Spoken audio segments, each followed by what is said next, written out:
G'day fellas and welcome to another casted game. We have got another star-studded lineup. This is a 3v3 part of the Pro League. Spawning in over on the west side of the map, we've got Hera, Marine Lord, and Capoche.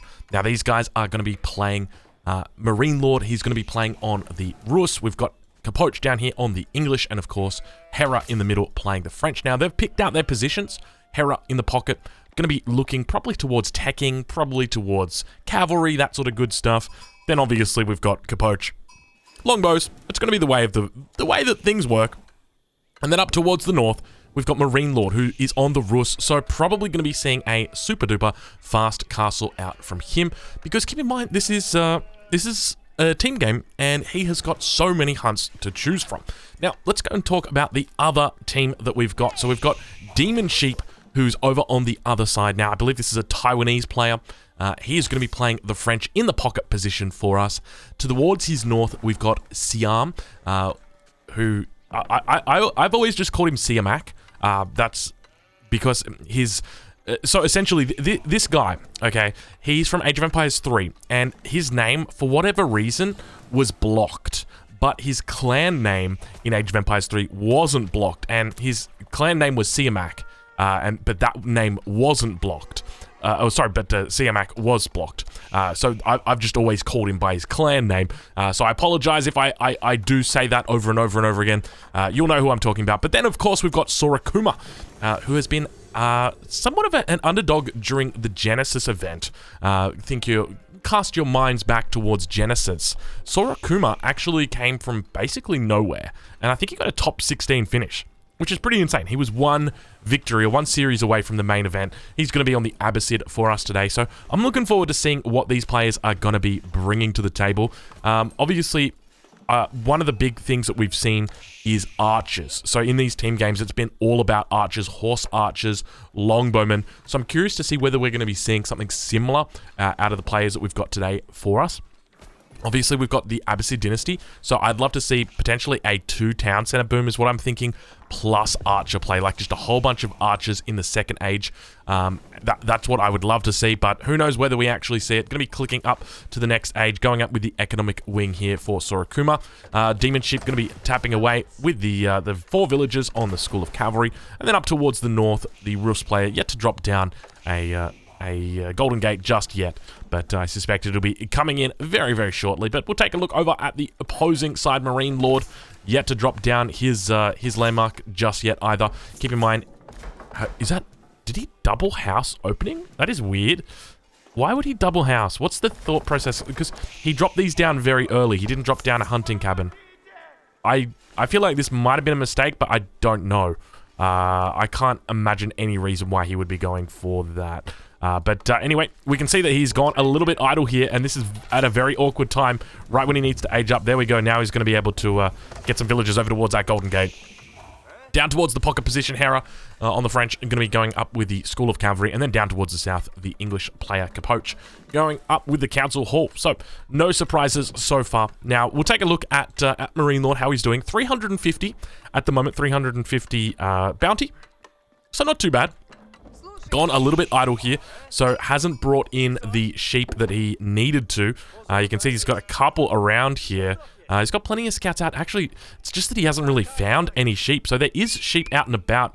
He did actually go past this one, but I think he might have had all of his sheep stolen potentially, because we did actually see in the early game that Demon Sheep had actually come around here with the scout. Actually, it just might have been Siamak who came through.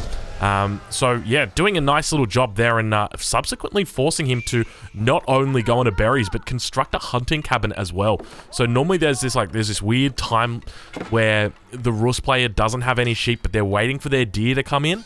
And that is obviously much further even extended now, subsequently, because of just the lack of sheep he's had. Sorakuma just being a little bit annoying here. We'll check in with Sorakuma, see what they're up to. Sorakuma not actually dropping down any, going for any second town center at all, so no stone taken, but going for a double archery range. So this is very curious. I genuinely feel like at this stage in Age of Empires 4, we are still at a very early stage in team game meta. And I know you guys, like, the team games have been around for months, but it's important to understand that when it comes to the way that team games play, that it's still very young, in my opinion, compared to 1v1. 1v1, obviously, it's a little bit hyper, you know, put it in the hyperbolic, what's it called from Dragon Ball Z? You guys know the hyperbolic chamber? Hyperbolic time chamber? Something like that. It's basically, they've been in the hyperbolic time chamber. They played 1 million games of 1v1, so it's very easy to see how the meta goes. But I'm curious to see how it's going to play out. I suspect that it's going to be more towards age 2 aggression rather than going up to age 3. Obviously, there are civs that can go to age 3. Obviously, the Rus are one of those civilizations that do have the ability to do that. But yeah, typically I would expect to see more, or rather less greed and more aggression. But it is definitely, the way that it seems like that is not the case. It is very rare to see early aggression. But speaking of early aggression, it looks like Demon Sheep going to be getting the first kill of the game. Villager going to be going down just shy of 6 minutes. Now, he could come in here. He's playing the French very easily. He could come in and kill another 2 or 3 villagers, potentially. Because keep in mind, even though there is a Royal Knight here, he's going to, as long as he can get this away with 1 health, he's going to be able to heal it back up because he's going to have chivalry. So not necessarily the wisest move to sort of get out of there, but now it looks like Hera going to be coming out, doing a little bit of screening. This is not what Demon Sheep wants. This is what Hera wants. Hera is 100% very happy here. Looks like he's actually animation canceling. I didn't realize you can animation cancel with, is it every melee unit? That is not cool, if that's actually the case. Because Hera was 100% animation canceling there to kill the Royal Knights from his opponent faster. Yeah, I don't know how I feel about that. Sorakuma actually going for a double Camel Archer opening. I like this, and they're funneling it in towards the pocket player as well. So it's going to be towards Hera, and you can see that this has got the damage reduction here. Got 6 less damage as a consequence of having that up. So now those Camel Archers starting to build up in mass. We've got 2 out so far. Probably going to have plenty more coming in. I wouldn't be surprised if we actually see Sorakuma coming in with a potential professional scouts behind this as well. We'll have to check and see on the mill. No professional scouts just yet for him. But Longbowman going to be coming in. Capoche going to be looking to clean this up and help out his ally. Villager does go down, and it looks like they're going to be able to get out of there. Keep in mind the camels are quite slow, only 1.62 movement speed, and we spot Hera actually doing his best to try and gather up the remainder of the hunts out here. But one of the camel archers does go down. Looks like all of the knights have gone down, at least all the ones on that side, but up towards the north, we did see that plus 25 that was coming in. I think that was that a wolf kill, potentially? And we could just see it. This is exactly what he wants. So Demon Sheep on the villagers, that's where you want to be. You want to be in on top of the villagers, go in, trade out your health, and then as a result, or as subsequently research chivalry. And then that's going to enable you to basically just have your full HP or your full health point knights out and about, and subsequently your enemy is at a villager deficit. With these longbows, though, you probably just want to back out. These are going to cause a lot of damage, and that's exactly what he does. But I do like this camel opening, quite aggressive. Interesting outpost placement. Double Rus, we'll take a look and see exactly what they're up to. So C-Mac yet to drop an age up in Q. He's actually going for early lances here. So that wasn't something that I did realize. But now, being a little bit blind here, Capoche, making a big mistake walking straight into that forest, and double lancer opening with camels. This is a very curious opening, or double knight opening, I should say. But you can just see the longbows getting eaten alive right now. Doing their best to try and pick off the camel archers behind, but it looks like they're going to just be turning around and trying to deal with them. I got to say, I love the green knights just so much. They just look freaking awesome, don't they? Especially the French ones. Just the way that they look is just really, really nice. And that's a hot green. Like, that is, you wouldn't see a car in this color. If you do, someone's custom wrapped it. That's not a color that sells cars, that's for sure. But, yeah, now going to be pushing in under the town center. Bit of a mistake here. This is not the fight he wants to be taking. 16 villagers in that town center. Marine Lord reaching castle age 9 minutes. We'll tune in with him. We'll see exactly what he is up to. Obviously going for that Abbey of the Trinity. He's got triple archery range out at the moment. First of the warrior monks is through. He's up to 530. 530, you heard that correctly, bounty. That is a lot of bounty. Got those professional scouts out as well. So he's got 6 out here, 7 out here. So he's going to be able to pick up an entire hunt one at a time. But we'll check in with his opponent, Demon Sheep, on the other side. Actually, it's C-Mac. So he is sitting on 485, so 15 shy. of that 500 threshold. And now it looks like we've got ourselves a little bit of a rotation potentially heading up towards Marine Lord, realizing that he might be a threat. Actually, looks like Demon Sheep going to be coming down. And I got to say, I like this triple cavalry opening. It definitely makes a lot of sense when it comes to team games as well. All the gold villagers have gone. He could potentially find these longbows. This could be quite bad actually for Capoche. That's a fair amount right there of the knights. But they're going to be connecting now. He's doing a pretty decent job. He does actually have the +1 attack in and the +1 melee defense. So no +1 range defense. But CMAC going to be reaching up on that next age as well. He's going up with the high trade house. This is a curious decision. This was not something that we have seen a lot of. Keep in mind, he's playing a team game as well. It looks like only a single knight or two actually get out of there. But yeah, we're playing a team game, so there's a lot of Rus relics that can be grabbed, or a lot of relics that can be grabbed by the Rus on this map. So just to do a quick count, so 1, 2, 3, 4, 5, 6, 7, 8 potentially. I'm probably missing one. 1, 2, 3, 4, 5, 6, 7, 8. Yeah, that's all I can see. I can see 8, but yeah, it's a fair amount. Horse Archer's now going to be coming out. We're checking with CMAC, see what he's doing. He's actually investing in a monastery. Still got the one stable out. Actually dropping down a second stable here. Not the best option when it comes to this, I would say. But a little bit of a fight back towards the base of Hera now as Hera looks to try and defend here.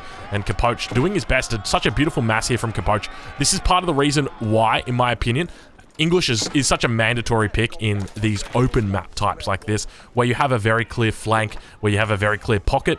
The English player is really the dominant one because he's very happy to just stay age 2 for 17, 18 minutes and just mass longbows. That's his go-to. That's where he wants to be, because that's what he does in 1v1. I mean, the only difference is in 1v1 he has to make spears as well, but not here.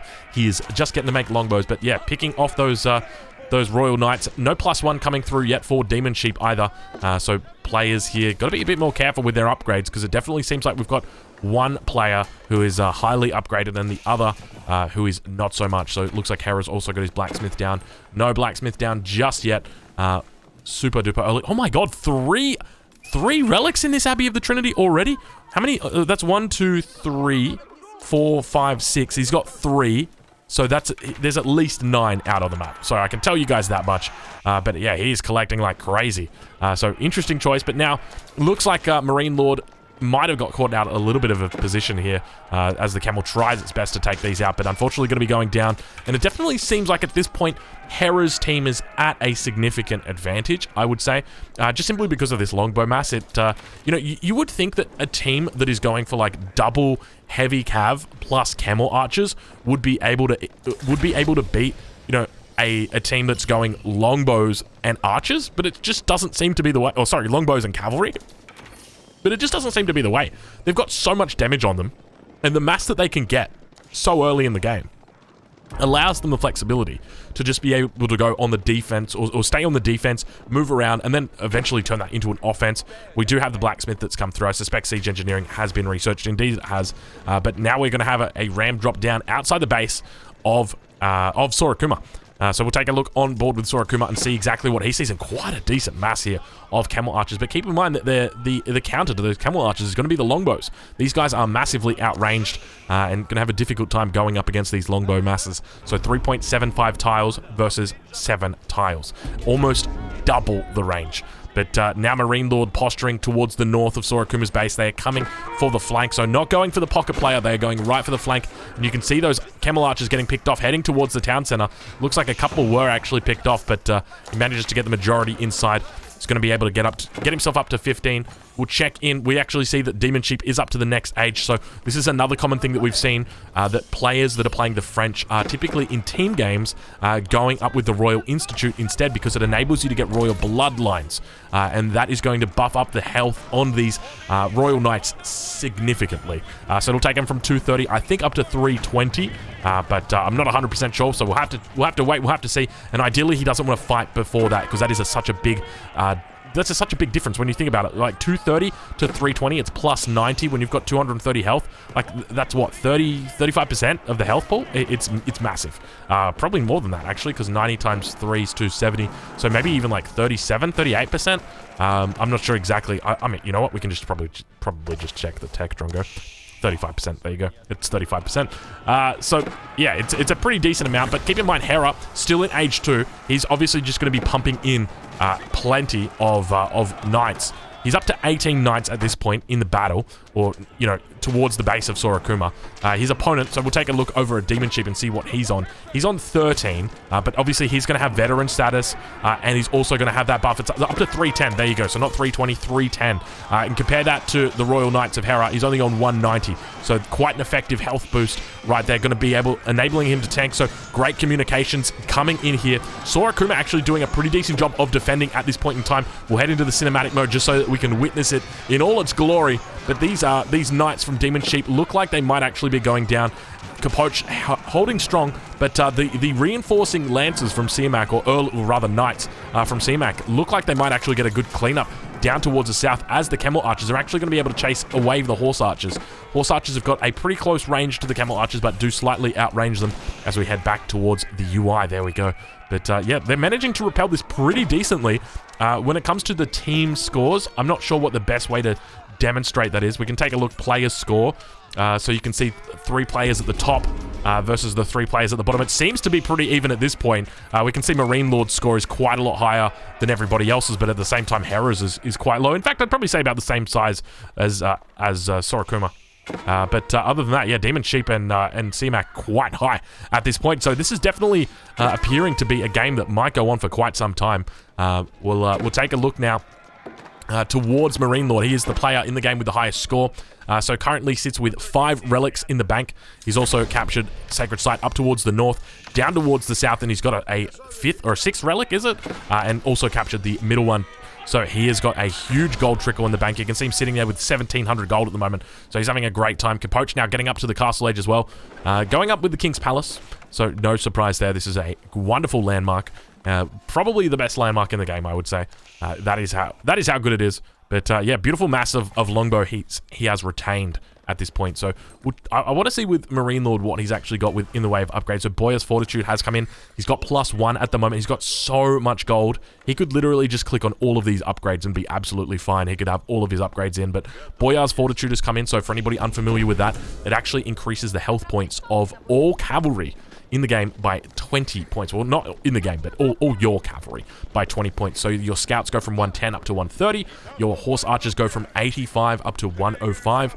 And your warrior monks go from 190 up to 210. So literally buffs up the health pools of absolutely every single unit that he's using in this composition at the moment. So really nice to see. But now we've got those veteran Royal Knights coming down. Now keep in mind, they are the much stronger Royal Knights going against the veteran Longbowmen. Camel Archers on the back line getting taken out. You can see them basically just getting one shot at this point.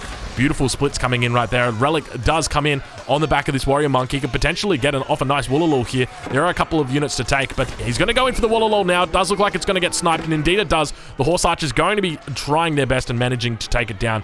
Drops the Relic down, but yeah, fortunately, I'm sure he's got another Warrior Monk in there to pick that one up and take it back potentially towards his base. So he hasn't lost the Monk. He hasn't lost the Relic. He's only lost the Monk. But up towards the north, Warrior Monk from CMAC going to be coming out as well. Now, keep in mind that the Abbey of the Trinity, not only is it a monastery that is immediately available once you age up, but it also trains your Warrior Monks at a discounted rate. So it's 50%. So if we were to compare that to a normal monastery, so it was 2,100, and now this is going to be 4,200. So CMAC's are very expensive Warrior Monks, so he wants to avoid losing that. 1,200 gold received from Marine Lord right there. So Marine Lord actually sending out gold over towards his allies. I'm going to assume it went over to... Who's his ally? To Hera. So probably just sending all that gold over, saying, you know what, I don't need it, you take it. But now going to be pushing in once again towards the base of Sorokuma. They identify him as the weak link and really want to begin focusing him. Taking out a couple of villages. They head into the town center for safety reasons. But yeah, back towards the base. We're back towards the middle here. It looks like we do have a push coming out now. Plenty of longbows in here. 47 longbows right now. Do have the +2 upgrade as well, I suspect. Yeah, +2 upgrade coming in. And looks like a relic snagged around the back. Marine Lord doing his best. He probably is going to be able to outrun that. 1.62 movement speed versus the 1. What was it? Sorry, the 1.87? Wait, that's 1.87 tiles on the Sorokuma versus the 1.62. Damn, those camels are fast. They must have got an upgrade or something. I haven't played a lot. I'll be honest with you. I haven't played a lot of Abbasid. So there's probably an upgrade that increases the movement speed of these camels because that is bloody quick. Well, it looks like round 2 is coming. A little bit of a raid back towards the base of Capoche, but round 2 is definitely well and truly about to happen. Another WOLOLO behind the base. It looks like Village is potentially going to get stolen here. Is he going to be able to get them? He actually takes them, managing to capture them. For some reason, these villagers got deleted? Wait, is Marine Lord maximum population? No, he's not. What happened to these villagers? That just bugged them out. That was very, very strange, but how frustrating is that? That is just... It's such a toxic move to steal your enemy's villagers like that, because now, not in addition to stealing them, you're then building up a wooden fortress where they once stood as well. So, a little bit of a weird bug. I think those villagers, yeah, they're still kind of standing there. Just, I don't know what happened. Like, maybe they got deleted at the same time. But also looks like we've got a raid up towards the north here as well. 7 horse archers going to be trying their best. But battering rams getting taken down or focused down by the camel archers. You can just see the longbows doing such great work there. And really, this mass archer comp is what is so successful in these team games. Mass archers is the way to play it, in my opinion. I think if you're going to do longbows with horse archers, I think they work as such a great composition. And then you want to have something to screen for it, so the Royal Knights are the perfect unit to screen. But look at this. Now we've got all of these wooden fortresses beginning to come up. So second wooden fortress here, trying to get up. We've actually got arrow slits that are coming in, so it looks like he's going to be able to get a whole bunch of upgrades there, being very sneaky with the warrior monk as well. Back towards the main base, it looks like Capoche is pushing in with these longbowmen, and Sorakuma definitely under a bit of an attack. I'm going to head us into the cinematic mode. We'll see the micro coming back here, trying their best to take out these French knights as they fall back. You can see that Marine Lord's focusing them down. A lot of health on these bad boys, but on the back line, longbows just doing so much work. All of the horses have gone down. All of the cavalry is gone down for Demon Sheep. And now it looks like the town center could potentially go down. 3 battering rams hitting in on those. Capoche, obviously behind this, got the 3 town centers, so plenty of economy. And now it looks like they may turn their attention to the House of Wisdom. And once this landmark does go down, that is game over for Sorakuma, and he knows it. Keep in mind the Abbasid, it is their primary weakness. They have only got 2 landmarks. Number 1 is that capital town center. It's already gone down. Number 2 is the House of Wisdom. Another WOLOLO, another WOLOLO. I don't know exactly where it is. Looks like the villagers that are... Yeah, these are bugged-ass villagers. I've got no idea what's going on with those, and Marine Lord probably going to be scratching his head as well. I'm not sure exactly what happened there. But it does look like this will spell the end here. And really, you got to start asking the question with regard to Abbasid, is it fair? And Sorakuma actually tapping out. I'll be honest, I don't think it's fair. I don't think this is fair. Is two landmarks fair? I don't feel like it's fair. Well, fellas, if you're watching this on YouTube, this has been part of the Pro League. I'm going to leave a link in the description over towards Lidicor's channel. Make sure you go check him out. Make sure you go say good day, and I will catch you guys in the next one. Thank you so much for watching.